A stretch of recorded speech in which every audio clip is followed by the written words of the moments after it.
I want to welcome everyone to today's winter lecture. My name is Angie Atkinson. I'm a supervisory park ranger here at the battlefield.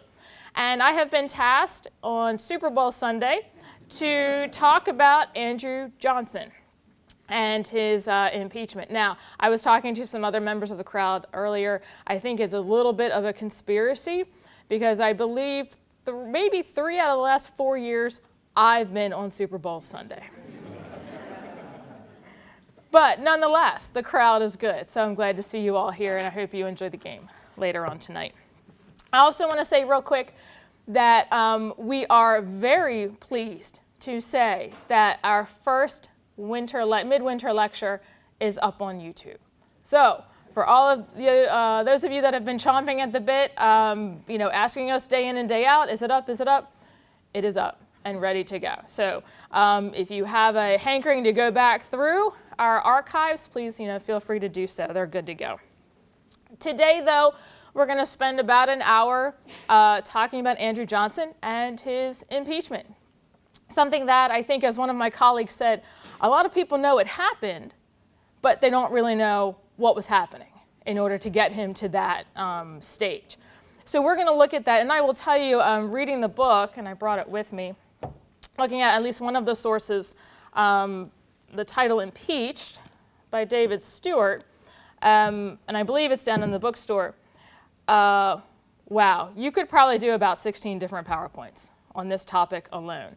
So rather than getting into the weeds too much, at risk of getting you too lost, of which I had to backtrack through a number of chapters to start over, we're going to stay on the surface, and we're going to get you through the chronology of the events. But I would definitely encourage you, as there are elements of intrigue during this time period, you might want to dive into this book or some of the other resources available to kind of flesh it out further when you have the time. I thought this was a really good read. It kept it moving. It's a little complex when you have a lot of different names, positions going on at the same time, but all in all, a very interesting story. For me, one who doesn't care for politics, one who doesn't care for post-Civil War history, it was really cool, and I learned a lot. So let us jump in to Andrew Johnson. So who is he? There he is.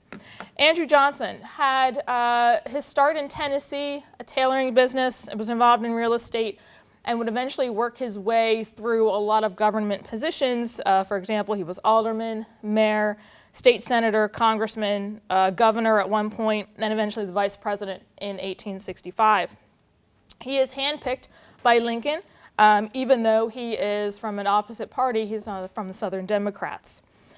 He'll make a name for himself, unfortunately, however, when during Lincoln's inaugural speech, he decides he's going to give a 15-minute oration. Many will believe he is drunk. Some people think he has fallen ill from some type of sickness. But it's just it's a bad situation from start to finish.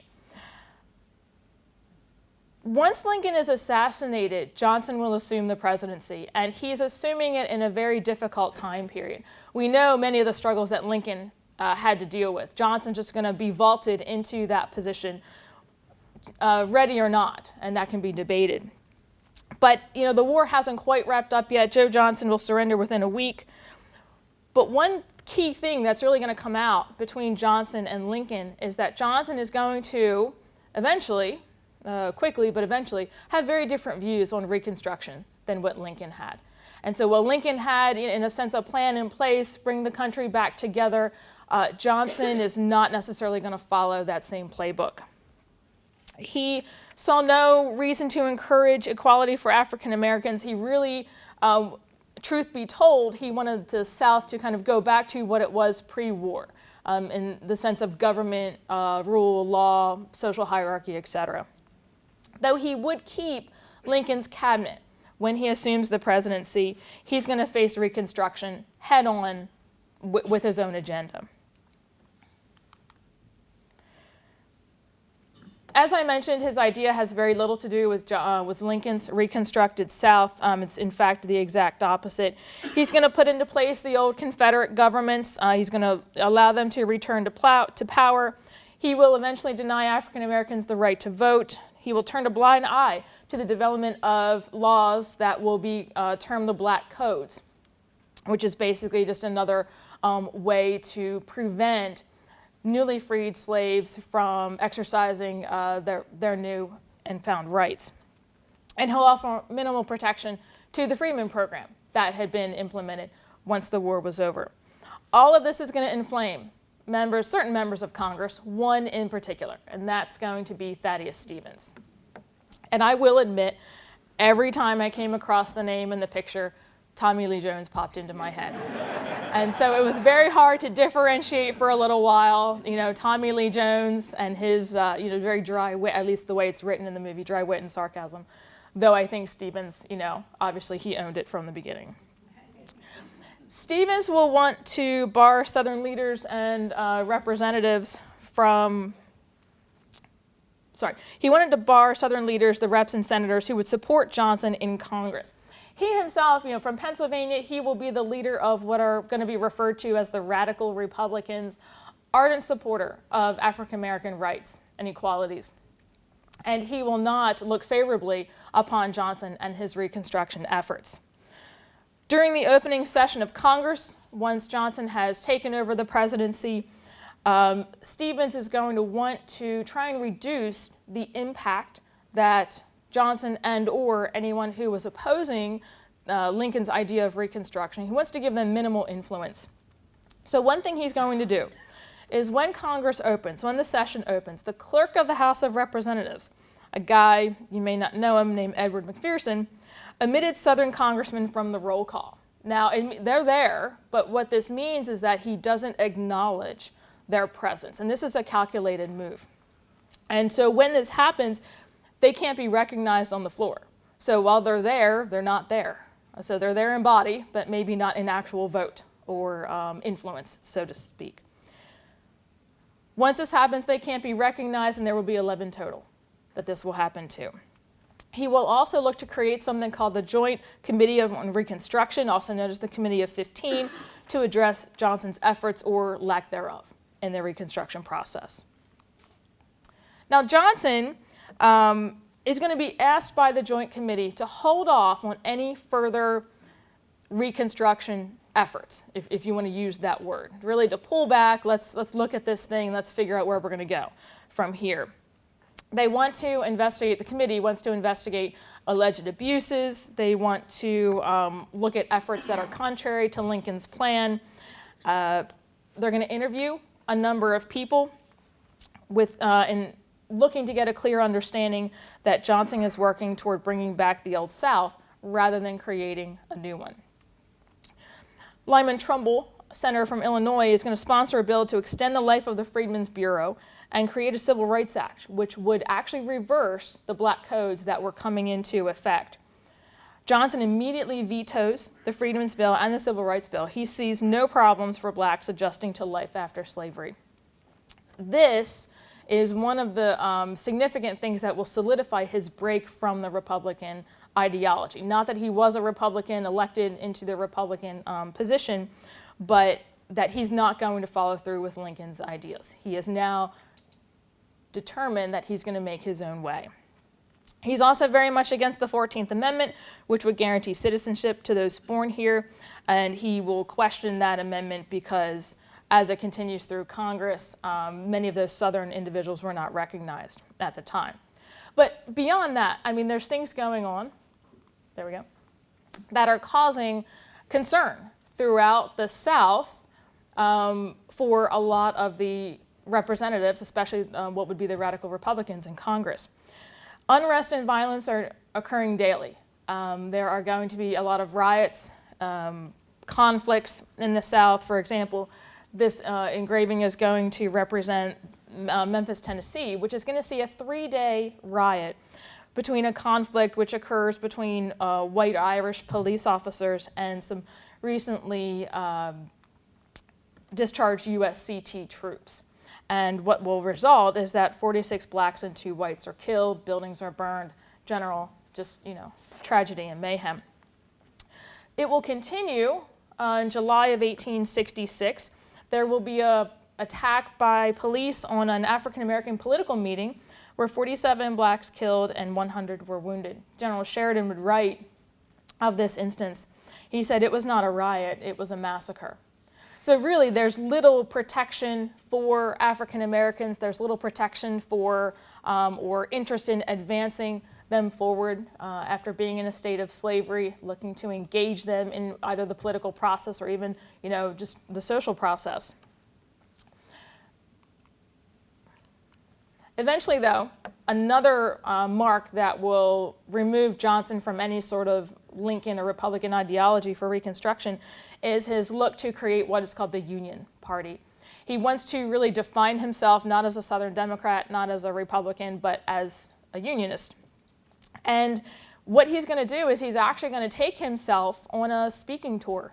He's going to take himself throughout the United States. He's going to take General Grant with him, Admiral Farragut as well, and they're going to go town to town on speaking circuits, and Johnson is just looking to drum up support. Here's what I want to do. I'm a great person. I'm the right person for it. You should support me.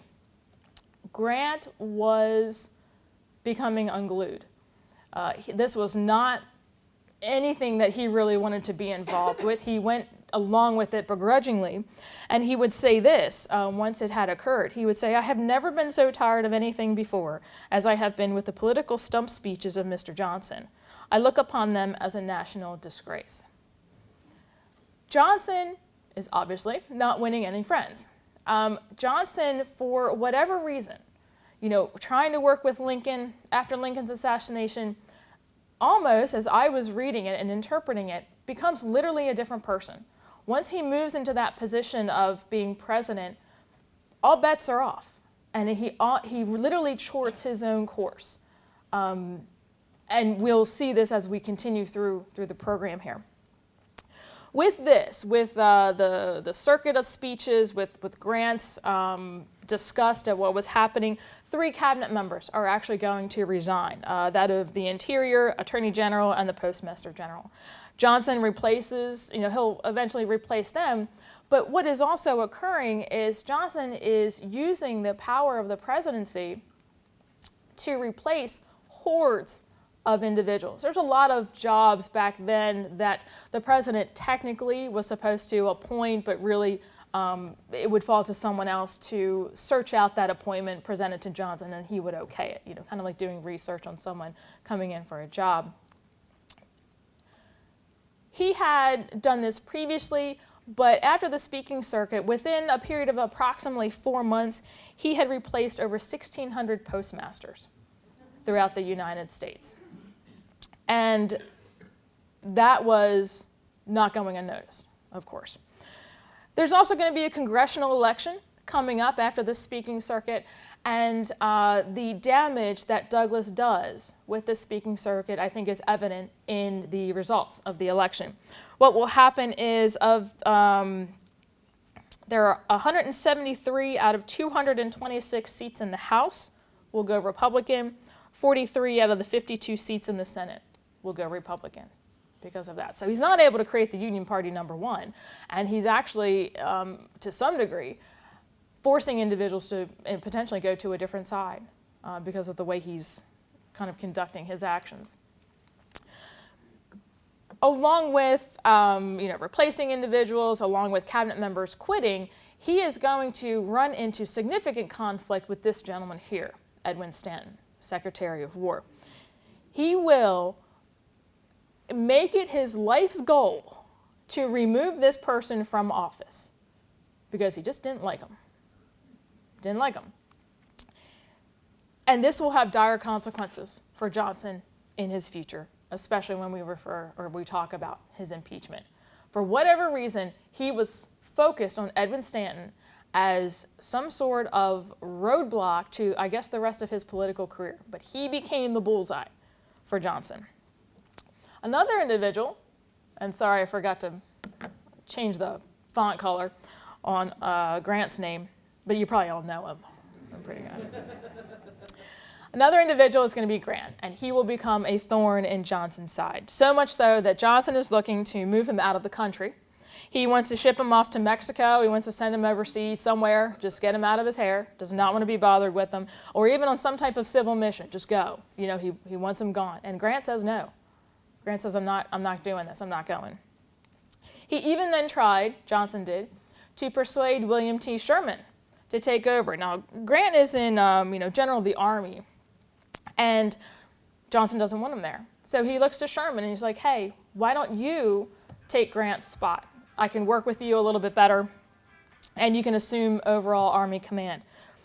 Sherman, though, is too loyal to Grant. He will not go above or around or behind Grant, and he will say no, he won't even consider the idea. By late 1866 into early 1867, Congress had had enough of Johnson's dealings, and they start to think about impeachment. But they're also going to do this. They're also going to kind of turn the screws on Johnson a little bit, because they have the majority in Congress now, right? After that last election, all the individuals that went to the Republican Party. So if legislation is sponsored and Johnson vetoes it, they can what? They can override it. Okay. So here's what they do. They look to approve the African American vote in Washington, D.C. Nebraska will be admitted as a state. They're going to issue a new law prohibiting Johnson from issuing military orders, that they must go through Grant first. And they will send forth something that is going to be known as the Tenure of Office Act. With the race riots, the general dissension in the South, the balking of the 14th Amendment, breaking from Lincoln's party, massacres in Memphis and New Orleans, use of the patronage system, removal of numerous individuals, Republicans are at their wits' end with this gentleman, and they're looking for a way to remove him. Now, I mentioned the Tenure of Office Act. The act states that the Senate must concur with the president if he is going to remove anyone from office. So I think we kind of know that everybody comes in and you're, at least in the cabinet level, you're confirmed.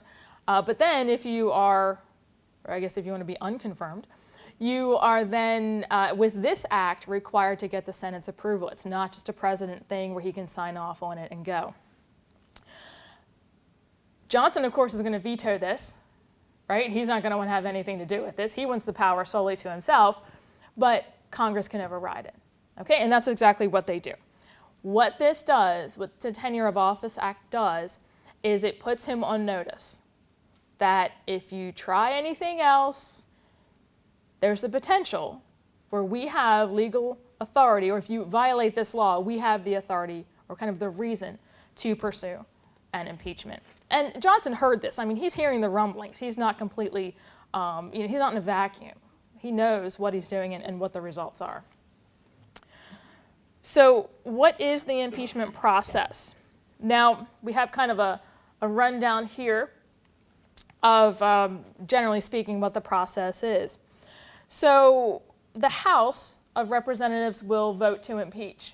The members of the House will serve as managers to conduct a trial, notifying the Senate of the charges, so you have to come up with your articles of impeachment.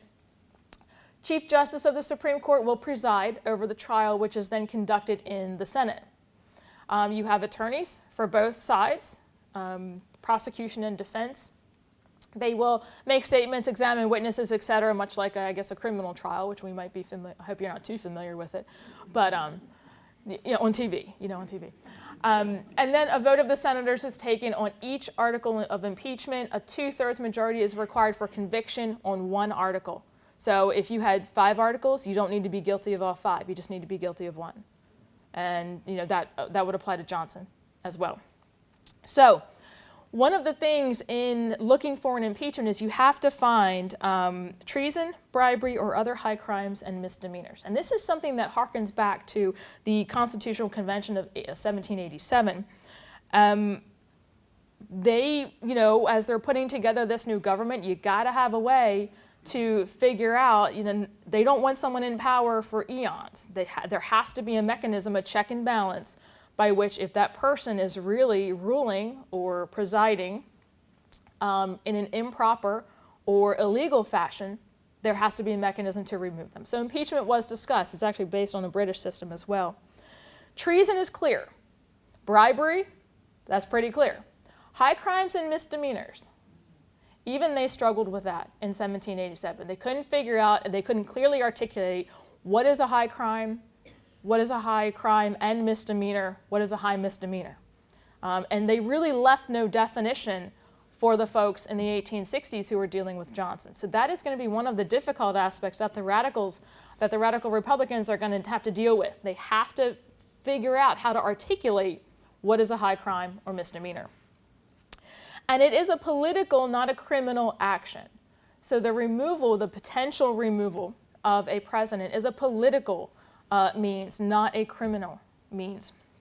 It's simply a removal from office. Now, having said that, you could have criminal charges brought against you in a different setting, but the impeachment is really simply a political maneuver. It's a political process, not a criminal one, although there could be criminal elements to it. Johnson, ironically, had actually used the threat of impeachment against a judge in 1862 in Tennessee for not resigning his position in the U.S. government. And he used he actually used the high crimes and misdemeanors phrase in that impeachment. He was looking at the judge's speeches and about Johnson inciting secession and confiscating people's property. The judge was convicted, and the case would actually be led by a gentleman named John Bingham, which we'll see him in a little while. So in February of 1867, hearings take place and they go miserably. They had little credible information for the charges. Ben Butler is going to be one of the individuals in charge of this whole thing, leading what will eventually become the prosecution, and they're just flailing. They've got nothing. Even though they think they have something, they can't articulate what it is that Johnson is doing so terribly. In March, they're going to take over. Ben Butler takes over in March for the impeachment attempt, and it doesn't go anywhere. By June, there's a vote of 5-4 declining to improve articles of impeachment. So Johnson escapes that one, no problem. They just don't have anything on him. And I don't have a clicker. There we go. So, great, Johnson can continue as normal. So he's going to focus back on Edwin Stanton. Okay, why not? He needs something to do, I guess. So he's going to remove him from his position as Secretary of War. Wants him out, gone, just can't deal with him, for a lot of different reasons. He's incredibly difficult to work with. He has few followers, and he's a significant impediment to Johnson getting things done. So those are his reasons for wanting to get rid of him. Interestingly enough, he wants to put Grant in this position. Now, Grant and Johnson don't have the best of relationships, but in Johnson's mind, at least he can work with Grant. And, that's better than Stanton any day of the week. So what he will do is he will approach Grant on August 1st, 1867 about this proposal. Hey, how about you be Secretary of War and we're going to get rid of Stanton? Grant says no and explains to Johnson that there's this thing called the Tenure of Office Act, which is probably going to prevent him from doing or completing this maneuver. You can't just get rid of Stanton because he needs confirmation by the Senate. They have to concur on that removal. If they don't, then I guess Stanton stays. And so Grant appeals to Johnson and says, this is, you're going to violate this if you go through with it. With that, even without the support of the Senate, Johnson proceeds anyway. He sends a note to Stanton stating, this is going to be the first time that Stanton sees this, stating that public considerations of a high character constrain me to say that your resignation as Secretary of War will be accepted. I'm sure Stanton was reading that and thought, oh, okay. And here's the other rub. Congress is not in session. So when they do this in August, Congress is not there. So you can't then get the Senate to sit down and concur with the removal, according to the Tenure of Office Act. They aren't really going to come back until December. So there's a good chunk of time there that, we're in a little bit of a gray area. So in the interim, Grant, according to Johnson, is chosen as the interim Secretary of War. And with that, Johnson will also now remove Phil Sheridan and Dan Sickles out of their military districts. One of the ideas of Reconstruction was dividing the South into military districts, kind of get things back and going, and some of these generals from the Union Army were in charge. But what Johnson's going to do is pull them right out of those military districts, and of course put in people of his own choosing. So even though the first attempt by the radicals at impeachment didn't move past go, the House is looking at it once more. Now they've got a little bit more leverage with this whole Stanton and Grant thing. By mid-November, their efforts to examine Johnson's policies for that high crime are proving still weak, though. We're still not exactly sure if Johnson has committed a crime, if we can really go after him for the high. He hasn't committed treason, he hasn't committed bribery, so we got to go to that third clause in there. They can't, like I said, they can't seem to pinpoint the crime. Here's what they're examining, though. They're going back through the years and looking at Johnson's actions, looking at his statements denouncing Reconstruction. They're looking at the Attorney General's opinions limiting the Reconstruction statutes, Johnson's veto of the Third Reconstruction Act, the suspension of Stanton, and removals of Sheridan and Sickles. So all of these moments in time, while a particular event might not be that impeachable event, looking at them together as a whole might be the high crimes and misdemeanors. So December 5th, we're back in Congress now, we're back in session. They take the debate to the House, they vote on December 7th, 57 yay, 106 opposed. Failed again. They still don't have enough to move the articles of impeachment forward. The Senate, though, knows that this weird thing is going on between Stanton and Grant is going to go into a secret session. And they are going to secretly vote 35-6 to reinstate Stanton, and Grant will concur. Once Stanton hears of the vote, Grant, in the meantime, is going to lock his office and leave. He's going to head out. Okay? Stanton will now take the opportunity within the hour to go into the Secretary of War position again. And he will then, interestingly enough, remain there for a very long time. Grant will send a letter to Johnson informing him that Stanton has now resumed his duties. Grant is no longer the interim Secretary of War. Stanton is now back with his full responsibilities under Johnson. Johnson's not deterred, no big deal. You know, it's going to work itself out because Grant and Stanton don't really get along either. So he's figuring that they'll probably just go at it and somebody will capitulate. But Johnson also doesn't want to wait too long before he has another go at Stanton. Like I said, the guy is in this man's bullseye for some reason. All of Johnson's advisors, though, are suggesting that he take a step back and take a more deft political move to do this. All right, so you don't like Stanton, fine. But remember, you got the Tenure of Office Act, so the Senate needs to concur with your firing. If you really want to get rid of Stanton, why don't you find somebody that you know the Senate will agree to? There's your swap. You don't like this guy, find one that you can work with, middle of the road, one that'll do everything you need them to, and, you know, put them out there for confirmation. For whatever reason, Johnson is not interested in that whatsoever. He has got Stanton in the bullseye, and he is not looking to compromise. And this actually comes up multiple times. The idea that, you know, President Johnson, if you just found somebody that was middle of the road and get that confirmation, you could fire him easy peasy and be done with the whole situation. Okay. Now Stevens has the crime.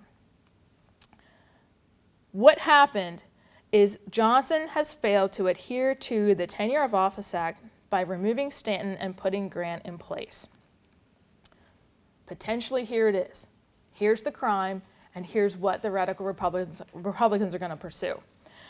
They draft a new impeachment resolution, but it's tabled for the moment. So they're working on it, but they haven't presented it just yet. And that will actually be to their benefit. Johnston goes to Sherman once more, pressing him to take the Secretary of War position, and Sherman declines once more. And here's what he's offered. Sherman is offered his own district, created a District of the Atlantic, which would have D.C., Maryland, Virginia, West Virginia, which would also bring Mrs. Sherman closer to her family. A proposition for a brevet general of the Army position, which would make him Grant's equal. and then eventually to name him Secretary of War. So kind of on a weird road to take over General of the Army and then to eventually become Secretary of War. But Sherman will decline once again. So now Johnson needs to find somebody else. And at this point, I think he was just looking for somebody who was walking down the street. He decides on this gentleman, Lorenzo Thomas. Just decides, doesn't confer with anybody, doesn't talk to anybody. This is Johnson kind of going rogue. This is the guy I want as Secretary of War. He draws up papers on February 20th, 1868 to remove Stanton and put in Thomas as Secretary of War. No one knows that he's doing it, and Thomas presents the order to Stanton on February 21st, 1868. It was a Friday, so even back then, folks got removed on a Friday. So now, there we go. You probably have one of the most awkward moments in U.S. history. So you have the Secretary of War, Edmund Stanton, meeting the Secretary of War, Lorenzo Thomas. Depending on who you were siding with, depending on who was really in charge. Stanton, though, is smart. He may not get along with a lot of people, but he sees an opportunity when it presents itself. So here's what he does. He says, okay, I'll play the game. All right, Thomas, I hear what you're saying. Can you do me a favor? Can you just be very kind? Give me about an hour to clean up my stuff, pack up my belongings, and we'll kind of go from there. And Thomas is like, sure, no problem. Stanton also asked for a copy of the document, removing him as Secretary of War and putting Thomas in charge. May I have a copy, General Thomas? Oh, sure, no problem. So he got it in writing, and he got time to plan. And Thomas is like, yeah, piece of cake, this is going smooth. Stanton then sends word to Congress. Here is what's going down. Stanton sends then an order to Thomas, basically telling him to quit pretending he's the Secretary of War. He's got no authority. There's nothing that he's going to accomplish. He's not the Secretary of War. Thomas doesn't really put up a lot of a fight. He says, okay, I'll be back Monday, and we'll talk this over. Now giving Stanton basically the weekend to assemble the troops, literally and figuratively. So what does Stanton do? Stanton claims his ground, claims his turf. He will now hole himself up in the War Department building and not leave.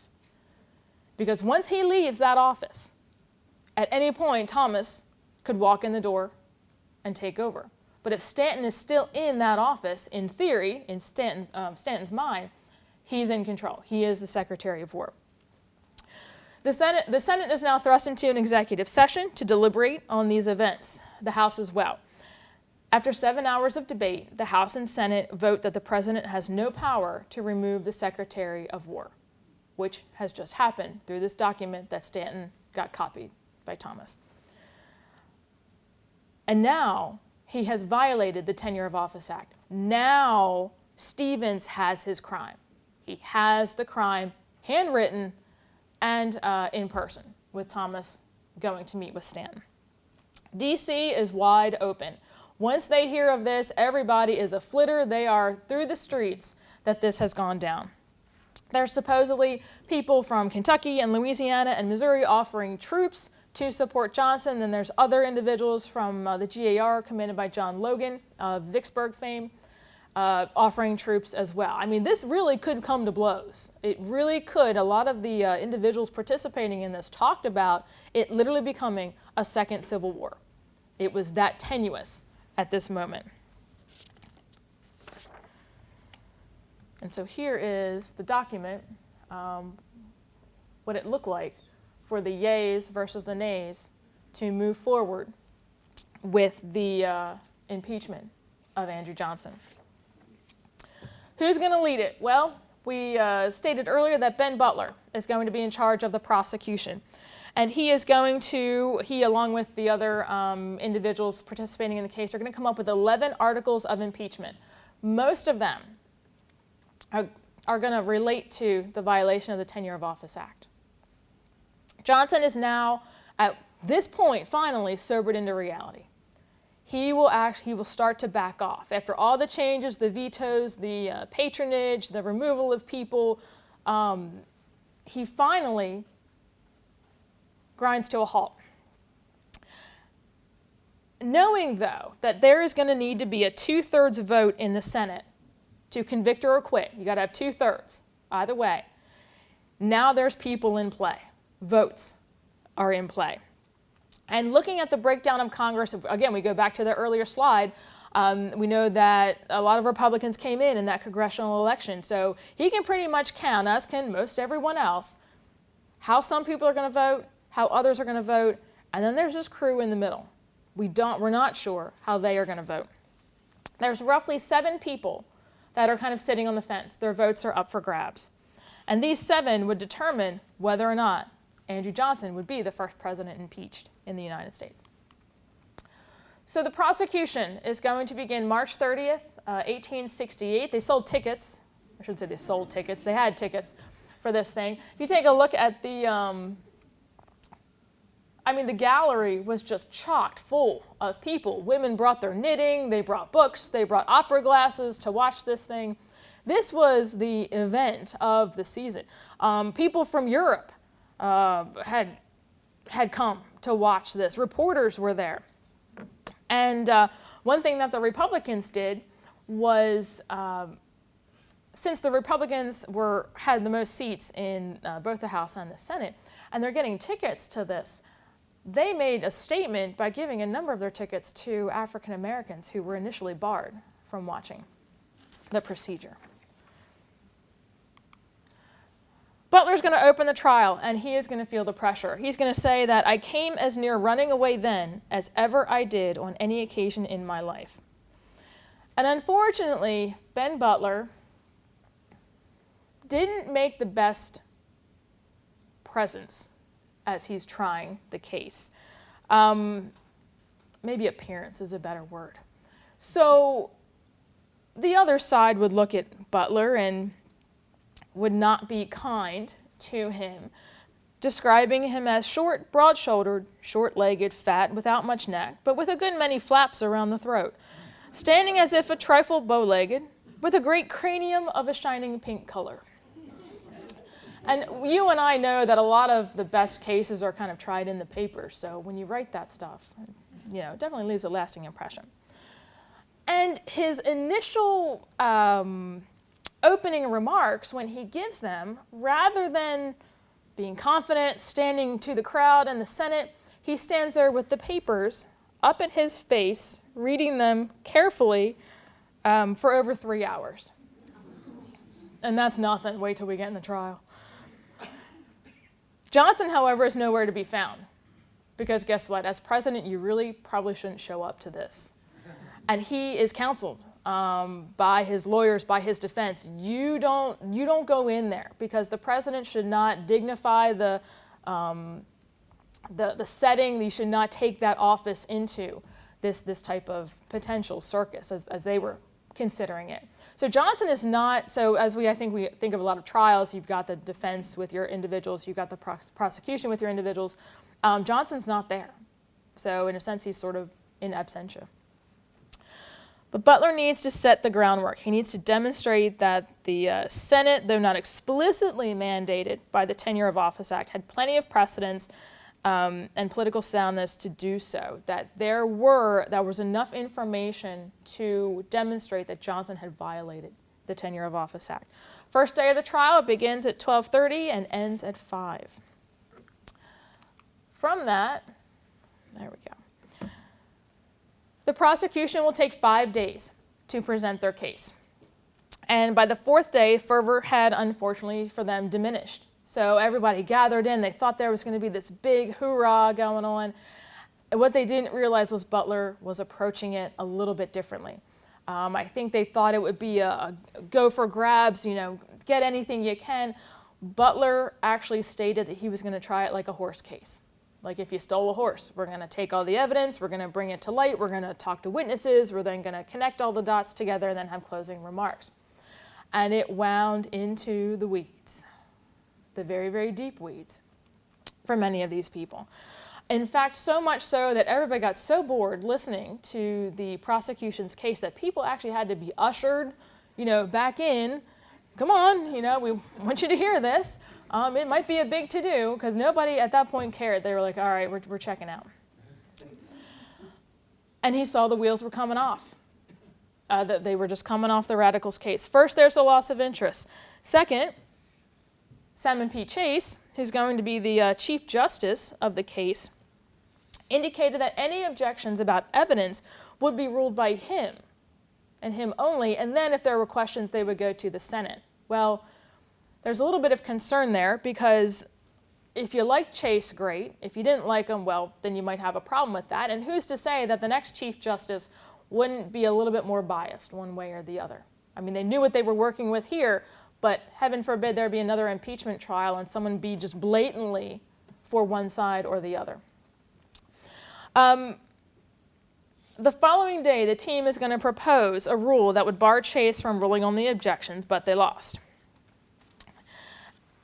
And unfortunately, the prosecution is going to continue to banter about very unimportant things. Like I said, Butler's going to go down into the weeds about stuff that nobody really cares about, but he's just following a certain process in trying the case.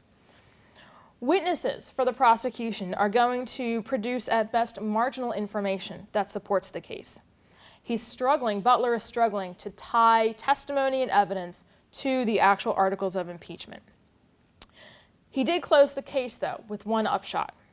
There was a letter from Treasury Secretary Hugh McCullough, dated in August 1867, stating that Stanton was being removed under the Tenure of Office Act, which contradicted the assertions of Johnson's team.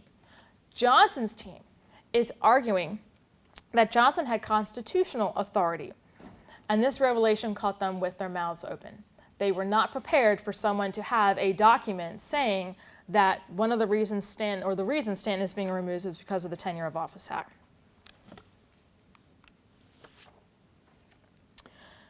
And Johnson's team was having its own struggles, so don't think that the prosecution was just, foundering. The defense wasn't having an easier time because they had Johnson to deal with. He was cantankerous. He would vacillate on opinions from uninterested, no big deal, we're gonna rock this thing, to micromanager and over-involved. He would give interviews to news reporters against the advice of his lawyers, and he actually dressed down Lorenzo Thomas, his own appointee, as a heavy drinker. So no one could really figure that out. And he also dressed him down for being a military man. Johnson was quoted as saying, "You know how much it is with these military men, how much style they like to put on, and how much fuss they like to make, and how they like to show their authority. This is the guy you're trying to put into office." I couldn't make sense of it. He also intimated that Grant was just as drunk during his speaking circuit a year earlier. So now here's the other guy that you've got involved, and you've just dressed him down as well. And of course, once it went to print, he's giving these interviews. Once it goes to print, Johnson's like, "Oh, no, I didn't say that. No, that's not what I meant at all." And he said he had been misquoted. Now the defense, so the prosecution takes approximately 5 days. The defense will now come in April 9th.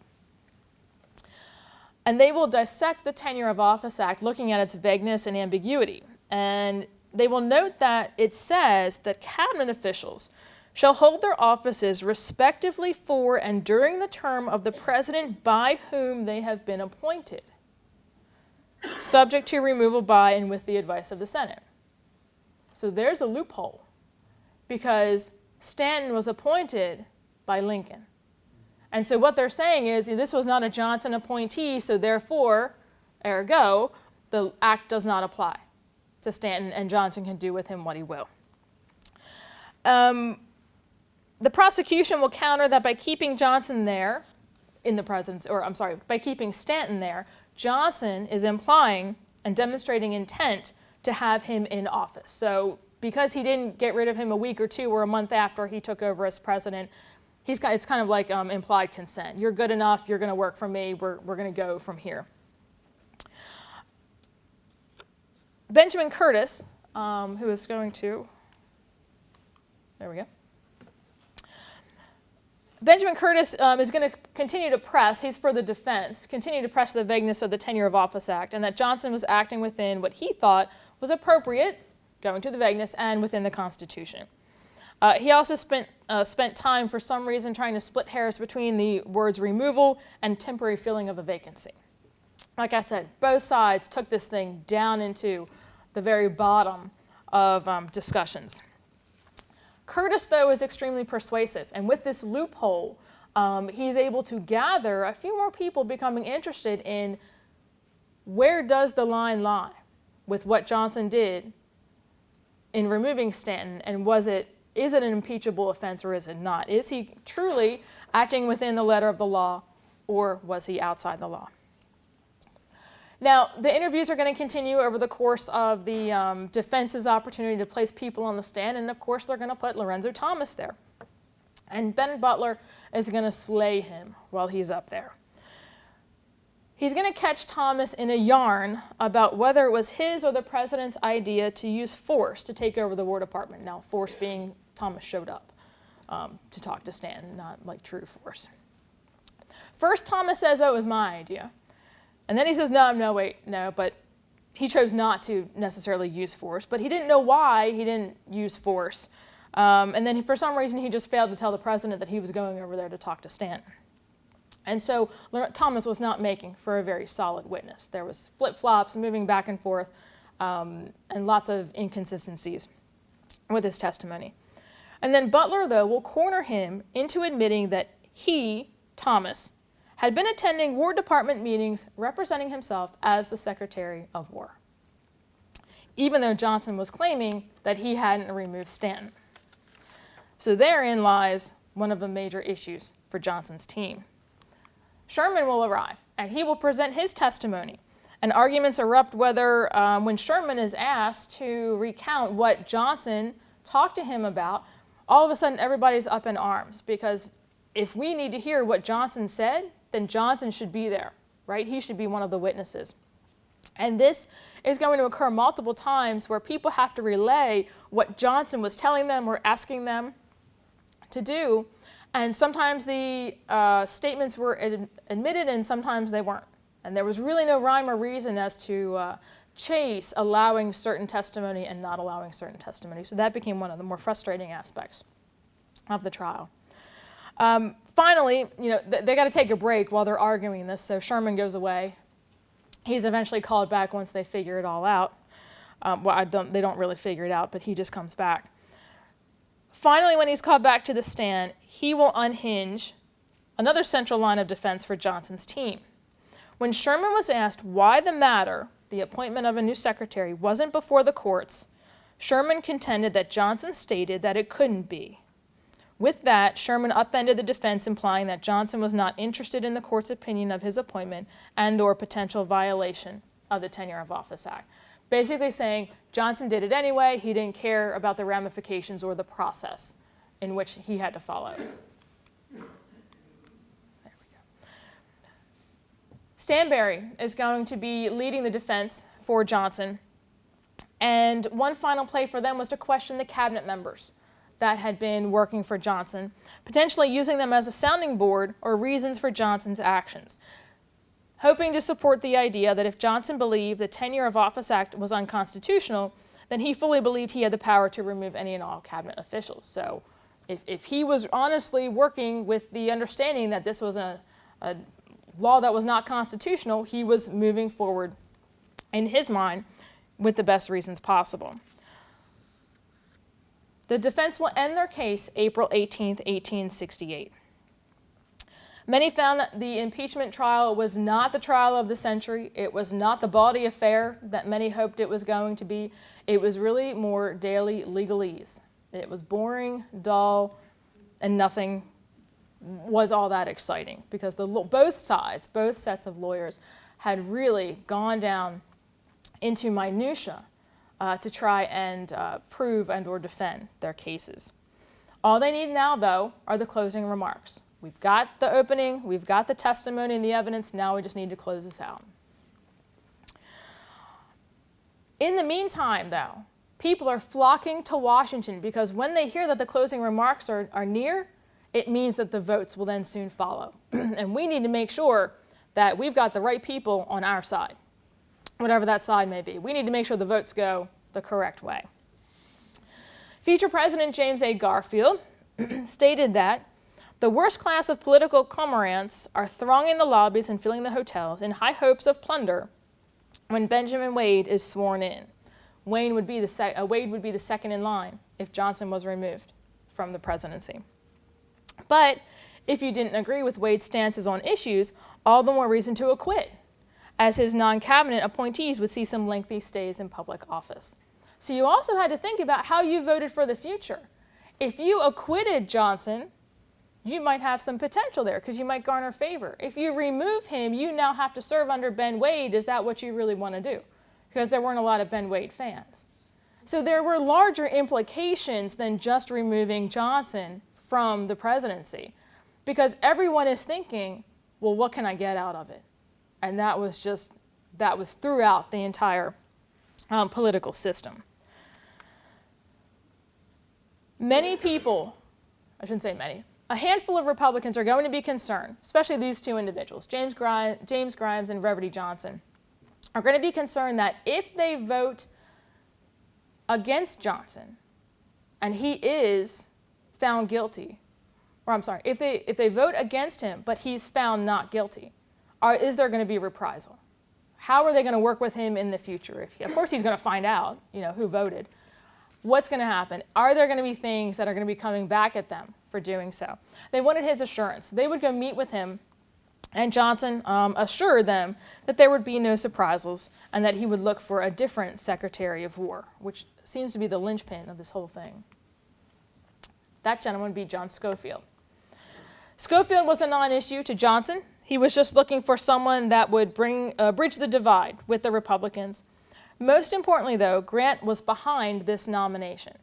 Keep in mind, Johnson has to court Grant because Grant has not only political favor and prestige among individuals, but throughout the entire nation as well. You can't just, tarnish Grant and get rid of him and not pay a larger price. So if Grant supports this guy, in Johnson's mind, it would win favor. So on April 24th, it was delivered to the Senate, and it could have potentially quieted the impeachment issue. Here's what Johnson's advisors were looking for: the middle-of-the-road guy that would be confirmed, or they would concur to fire Stanton and put this gentleman in place. Here is that final answer, and then we don't have to worry about impeachment. For some reason, though, Grant, who initially supported him, will pull back on that support April 25th. So the letter goes to the Senate April 24th. Grant on April 25th says, no, Schofield, you better not accept this position. But he had already agreed to accept the job. It was seeming now that Johnson and all of his staff, the cabinet, the Democrats as well, were feeling secure that the undecided Republicans would vote in their favor, and it would sway successfully toward acquittal. It would really hinge, in a sense, in the legal sense, on the closing arguments to seal the deal.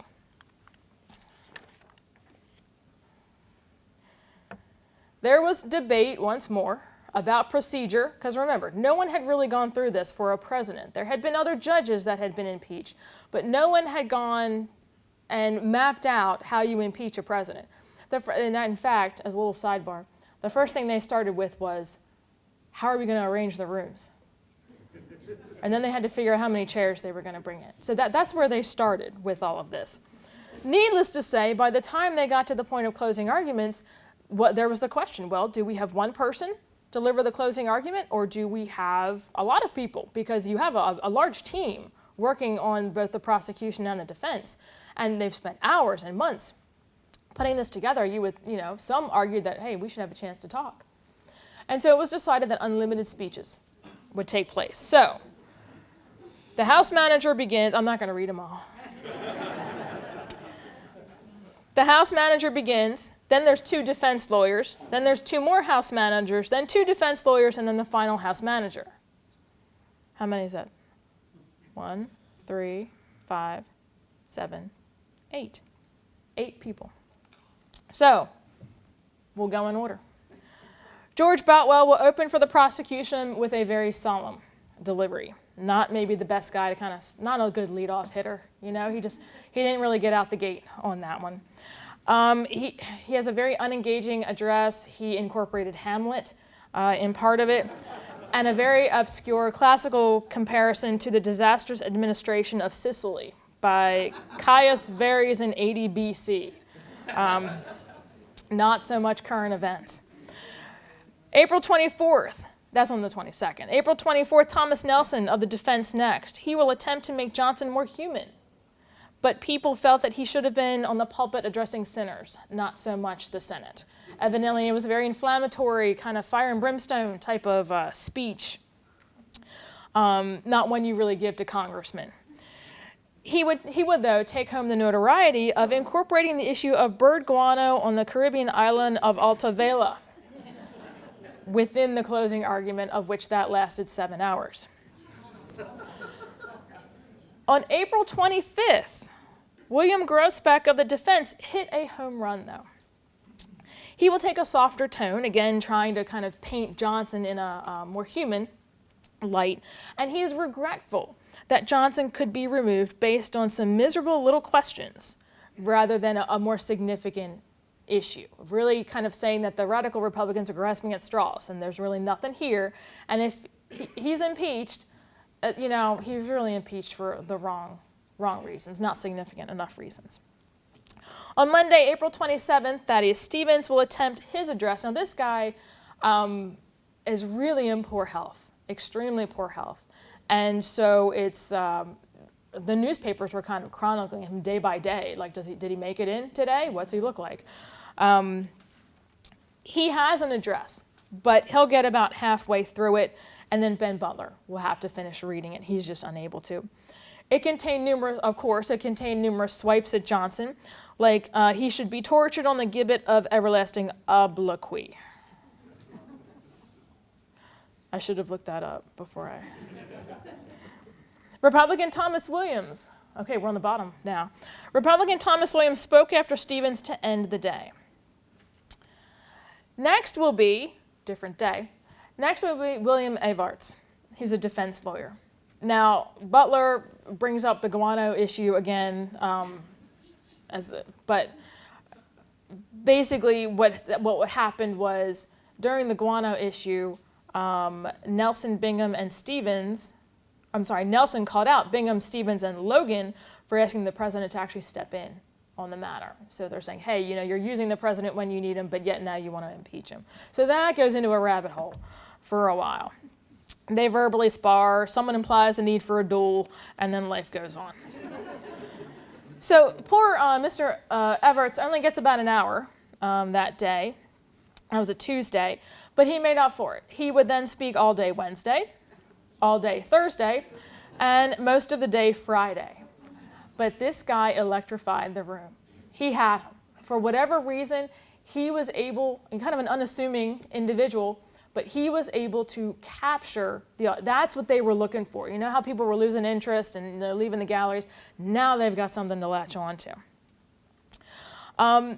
He would take various individuals to task. He countered a lot of the points that the prosecution was bringing up. He mocked those who didn't choose their words carefully, and was noted in the official transcript of these speeches to have the word laughter inserted into the minutes 11 times. His entire speech took 10 hours. Stanbury is going to return. He had actually had a bout of pleurisy, so they had to actually delay things for a little bit. He will come back to deliver his remarks, though at this point, it's a tough sell after Evarts. And you also got to think, how many times can you rehash the same point? I mean, how many times are people really bringing up new consequential items to talk about? So there's repetition is becoming one of the problems for both sides. John Bingham is the last speaker before the vote can take place. And he starts off his speech with this. He says, yesterday, the supremacy of the Constitution and laws was challenged by the armed rebellion. Today, the supremacy of the Constitution and laws is challenged by executive usurpation. He will proceed to outdo Evarts by 2 hours for a total speech lasting 12 long hours. He had spectators weeping when he invoked the memory of Lincoln. His conclusion received cheers from the galleries, ladies waved their handkerchiefs, and he dabbed sweat from his brow. This was an event. All these speeches, for the most part, were events. Chase is ringing the gavel. Spectators had to be removed. Some people broke out in song up in the galleries, a song about impeachment. But it didn't impress the Republicans because they were worried that they had fallen flat. Even though they had kind of highlights through this whole thing, did they really clinch it? No one could really say definitively, either side, that they had it in the bag. So we go to the vote. 5 days pass between Bingham's closing statement and the vote. Republicans now go on the offensive. And what I mean by this is we need to talk to those 7 guys. We need to find out who's going to go to which side. There is even the potential that someone who has a solid vote might, for the right reasons, be swayed to vote differently. So Butler and Stevens look into gathering up as many conviction votes as possible. Horace Greeley of the New York Tribune said that his paper would keep up a steady fire on the impeachment question till the issue is decided. So the newspapers are playing it to who votes what. William Fessenden of Maine is in favor of acquittal, feeling the brunt of going against the tide. He would say that all imaginable abuse has been heaped upon me by the men and papers devoted to the impeachers. So there's also that reality too. You don't go with the party line, you're getting called out. Grant was the best weapon in their arsenal, though. With the potential of him being the next president, Republicans needed to calculate their vote carefully. So it's not just getting rid of Johnson, but your future is now Grant. And so how is Grant going to react? Where are you going to end up? And let's just be real honest. Everyone is plotting their political course. If I vote for Grant, if I acquit Johnson, if I don't acquit Johnson, what does it mean for me, my brother, my brother-in-law, my kids, how are they all going to get jobs in the political system? The worst weapon they had, as I mentioned earlier, was Ben Wade from Ohio. Contentious person who would succeed Johnson if convicted. He supported a tariff on imported goods that had significant consequences and that riled a lot of Republicans. Even the editor of the Chicago Tribune noted, he said, "The gathering of evil birds about Wade leads me to think that a worse calamity might befall the Republican Party than the acquittal of Johnson." So it's kind of, you know what you got, but you don't know what's coming. And then there's another bird reference, which that's kind of interesting. May 11th, the Senate will meet at 10 a.m. in executive session to discuss their positions, figuring out who's voting which way. Some openly argued for acquittal, others agreed on some articles of impeachment, but not others, and still others were holding steadfastly pro-Johnson, which is dismaying to the Republicans, and many began to lose faith in their efforts. Vote scheduled for May 12th, and thus far there are roughly, again, 5 people that have now defected. Of those 7, the 7 individuals that were kind of flip-flopping, wavering in between, 5 have now defected to pro-Johnson. They will not convict. Now there's 2 people left. How are they going to handle Van Winkle of West Virginia and Edmund Ross of Kansas? These 2 individuals could turn the tide for conviction or for Johnson going free in a political sense. Keep in mind, of the 11 articles, as we stated earlier, all they needed was conviction on 1, and that would secure impeachment. It's not an all or nothing. So you can draw up 50 articles. If you've got 1 that sticks, then you go with that. It was looking like their best chance of getting that 2/3 vote was on Article 11. Thaddeus Stevens wrote this. It's a catch-all article that mixed politics with alleged crimes. Rather than being so focused on the Tenure of Office Act, it was a much broader look at Johnson's political career. And one way to stack the deck is to invert the articles when presenting them to the Senate. Start with the 11th first. It's kind of like, the Olympics when you're like an ice skater or you do the floor routine in gymnastics. The poor person that goes out first, they don't really have anywhere to go. You know that everybody else is going to be compared to them. Or like if you were in college and had to do like a speech or a report up in front of everybody, you knew you weren't going to get the top score. May 12th, the Senate will convene at 11:30 to commence the actual vote. And now the tension is palpable. The citizenry is, on notice. Everyone's piled into the chamber. The excitement was there, but the vote would have to wait. Senator Jacob Howard had fallen ill, and the Republicans now postponed until May 16th. This is really a trial of fits and starts. Then on the 16th, the vote will open. At 12:30 p.m., Mr. Senator Anthony, how say you, is Andrew Johnson, President of the United States, guilty or not guilty of high misdemeanors as charged in this article, meaning Article 11. They started with that one first. Guilty. And there is one vote now for conviction, 35 to go. The trial, though, had taken its toll on many of the senators. A lot of them were falling ill. Senator Howard will arrive on a stretcher. He's ill with something. He'll end up wearing an overcoat and scarf on a pleasant day in May. Senator Grimes was partially paralyzed from a stroke. He entered with the help of a cane and a Senate official that he was leaning on, making it as far as a chair just inside the door. Stevens, of course, we know that he's ill through this entire process. The other individual had a bout of pleurisy. I mean, it's, something was in the water. Spectators are rapt with attention, not for those whose votes they know, because we all know that. It's to see of that group of 7 where they go. Fessenden, one of the defectors, voted not guilty as promised. Another one of Fowler of Tennessee spoke in such a manner that the Chief Justice had to ask him to repeat his statement, of which he then said not guilty. Grimes would follow, rising from his seat, though he's the individual that was partially paralyzed from the stroke, even though Justice Chase said, don't worry about it. No, he would stand and he would say not guilty. Henderson of Missouri voted not guilty as well. Patterson of Tennessee, Johnson's son-in-law, said not guilty. One individual left named Edmund Ross. Where would he fall in line with these votes? He was the tipping point of this years-long effort to remove Andrew Johnson. According to witnesses, he sat at his desk during the voting process tearing paper. Throughout the entire process, he would rip these small shreds of paper, so much to the point where it covered the desk. Where he was sitting, it covered his pants. It covered the floor. So he was slightly nervous, I would say. Then, though, when he is called, he, of course, stands to rise. The paper goes with him. And one described him as his face as ashen as could be.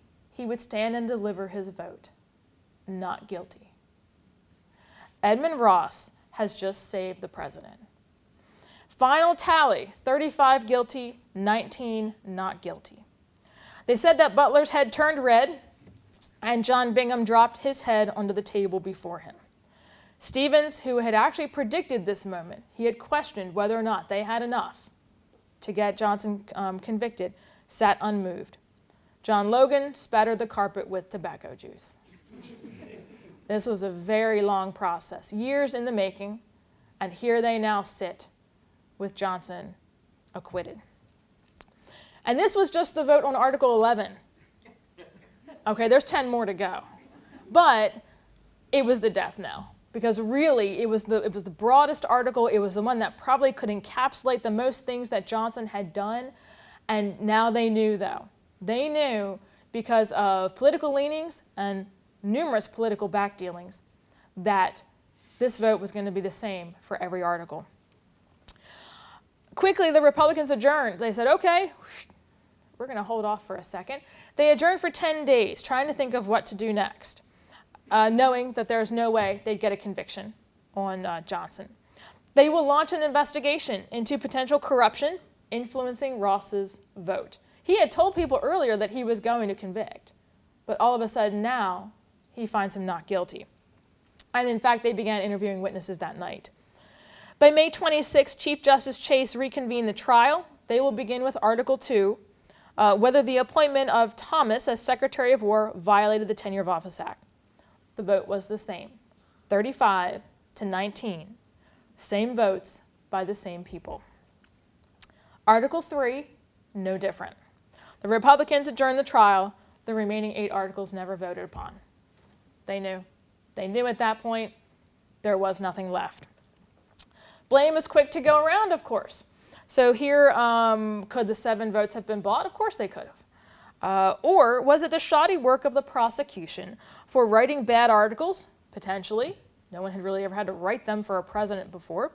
Were they led by lame managers? Some would question some of the arguments that these guys got into in the weeds, bird guano, Butler's take, his opening remarks, reading the paper. Were they really prepared and ready to do this? Or was it because of the doubtful consequences afterward? Who wanted to be led by President Ben Wade? Was the devil the devil that you know, is it worse than the devil you don't know? So all of those things could come into play as putting blame onto the prosecution side for the verdict. Stanton now, Edwin Stanton, realizing that his tenure as Secretary of War is over, he will quickly send a letter to President Johnson indicating that he was resigning, rather than having Johnson remove him. The last matter of impeachment, though, is for the senators to file a public statement detailing the reasons for their vote. 5 of the 7 will do that. 5 of the 7 that were wavering will file the report. While those 7 men have gone down in history, for better or for worse, there may be some evidence that even if they had voted pro-Johnson, others would have stepped up to fill that gap. A telegram sent a few hours after the vote indicated just that. That telegram would say, 22 were sure on other articles, and 21 on that, meaning Article 11, if necessary. So I think there were folks waiting in the wings that had those 7 voted differently, others would have swapped their votes immediately. Much like today's sporting event, to remain unnamed, more than chips and dip had been exchanging hands during the process. And there are going to be investigations, questions about what type of influence was being had on some of these men whose votes were up for grabs. 2 entities, and we're not going to get in deep as we're wrapping up, but 2 entities would be known as the Kansas Cabal and the Astor House. Huge organizations, I shouldn't say huge, monetarily huge organizations led by men that would be siphoning, directing monies to support either side's votes. It got to the point where there was actually a Help Johnson fund, basically a treasure chest just full of cash that one could go into and retrieve if you needed it.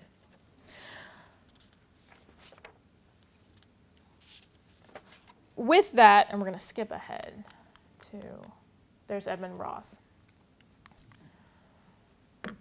With that, without going into the monetary schemes and efforts, you have one of the first impeachment trials of a sitting president of the United States. Andrew Johnson, saved by 1 vote. For Stevens, and you'll see the prosecution team up here, there's Thaddeus Stevens, right there. Years-long efforts to remove Johnson from office, looking for that one high crime and misdemeanor. They had it, and had some things played out differently in the back rooms and dealings of Washington, where most business was conducted in hotels and restaurants rather than in offices necessarily. Johnson will remain in charge. And life will go on. Grant will become president after Johnson's term, but they set the stage in some respects for any potential future impeachments of presidents of the United States. What they weren't able to do is more clearly define what high crimes and misdemeanors actually are. It will be up to the next group that would have to do this to continue to look at that vague phrase that even the framers of the Constitution in 1787 struggled with. But there is the check and balance. And that is one thing that the Founding Fathers wanted to make sure that was there. That one person not be sole dictator, sole ruler, sole lawmaker of a country. That there would be a process, corrupt or not, to challenge that person's authority. And in this case, Johnson won. So with that, I'm going to wrap up our midwinter lecture. I want to thank everyone for hanging forth during some dry political rhetoric. But if you have any questions, come on down and we'll chat. If not, thank you so much for coming out and have a wonderful afternoon.